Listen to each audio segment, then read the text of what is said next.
ಇಡೀ ವಿಶ್ವದಲ್ಲಿ ರಾಯರನ್ನ ಮೂರ್ತಿ ರೂಪದಲ್ಲಿ ಪೂಜೆ ಮಾಡೋ ಏಕೈಕ ಜಾಗ ಅಂದ್ರೆ ಈ ಸ್ಥಳ. ಜೀವನದಲ್ಲಿ ಅದೆಷ್ಟೇ ಕಷ್ಟ ಇದ್ರು ರಾಯರ ದರ್ಶನ ಮಾಡಿದ್ರೆ ಈ ಜಾಗದಲ್ಲಿ ಕಷ್ಟಗಳೆಲ್ಲ ಮಂಜಿನ ರೀತಿ ಕರಗಿ ಹೋಗ್ತವೆ. ಈ ಜಾಗ ಎಲ್ಲಿ ಅಂತ ಹೇಳ್ತೀನಿ. ಅದಕ್ಕಿಂತ ಮುಂಚೆ ನೀವು ನಮ್ಮ ಪೇಜ್ ನ ಫಾಲೋ ಮಾಡಿಲ್ಲ ಅಂದ್ರೆ ಮಾಡ್ಕೊಳ್ಳಿ. ನಮಸ್ಕಾರ ಕರ್ನಾಟಕ, ನಾನು ನಿಮ್ಮ ಕಂಟೆಂಟ್ ಕನ್ನಡಿಗ. ಮೈಸೂರಿನಿಂದ ಜಸ್ಟ್ 23 ಕಿಲೋಮೀಟರ್ ದೂರದ ನಂಜನಗೂಡಿನ ಶ್ರೀಕಂಠೇಶ್ವರ ದೇವಸ್ಥಾನದಿಂದ ಜಸ್ಟ್ 200 ಮೀಟರ್ ಡಿಸ್ಟೆನ್ಸ್ ಅಲ್ಲಿ ಶ್ರೀ ಗುರು ರಾಘವೇಂದ್ರ ಸ್ವಾಮಿಗಳ ಮೂಲ ಮಠ ಇದೆ. ಒಮ್ಮೆ ರಾಯರು ಶ್ರೀ ಸುಜ್ಞಾನೇಂದ್ರ ತೀರ್ಥರಿಗೆ ಕನಸಿನಲ್ಲಿ ಬಂದು, ನನ್ನನ್ನು ನೀನು ಮಂತ್ರಾಲಯಕ್ಕೆ ನೋಡಲು ಬರಬೇಡ, ನಾನೇ ನಿನ್ನ ಬಳಿ ಬರುತ್ತೇನೆ ಅಂತ ಹೇಳ್ತಾರೆ. ಆಗ ಸುಜ್ಞಾನೇಂದ್ರ ತೀರ್ಥರು, ಇದೇನು ಗುರುಗಳು ಕನಸಿನಲ್ಲಿ ಈ ರೀತಿ ಹೇಳಿದ್ರಲ್ಲ, ನೋಡೋಣ ಯಾವಾಗ ಬರ್ತಾರೆ ಅಂತ ಎದುರು ನೋಡ್ತಾ ಇದ್ರು. ಅದಾಗಿ ಕೆಲವೇ ದಿನದಲ್ಲಿ ಒಮ್ಮೆ ಶ್ರೀರಂಗಪಟ್ಟಣದ ನದಿಯ ಬಳಿ ಅಗಸ ಬಟ್ಟೆ ಒಗಿತಿರ್ಬೇಕಾದ್ರೆ ಯಾರೋ ನೋವು ನನ್ನ ಮೇಲೆ ಬಟ್ಟೆ ಒಗಿಬೇಡ ಅನ್ನೋ ಶಬ್ದ ಕೇಳಿಬರುತ್ತೆ.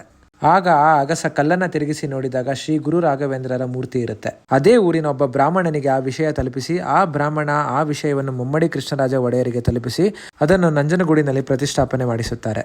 ಅದಷ್ಟೇ ಅಲ್ಲದೆ ರಾಯರ ಉತ್ತರಾಧನೆ ದಿನವೇ ಶ್ರೀ ಸುಜ್ಞಾನೇಂದ್ರ ತೀರ್ಥರು ಇದೇ ಸ್ಥಳದಲ್ಲಿ ರಾಯರ ಪಾದಚರಣ ಸೇರುತ್ತಾರೆ.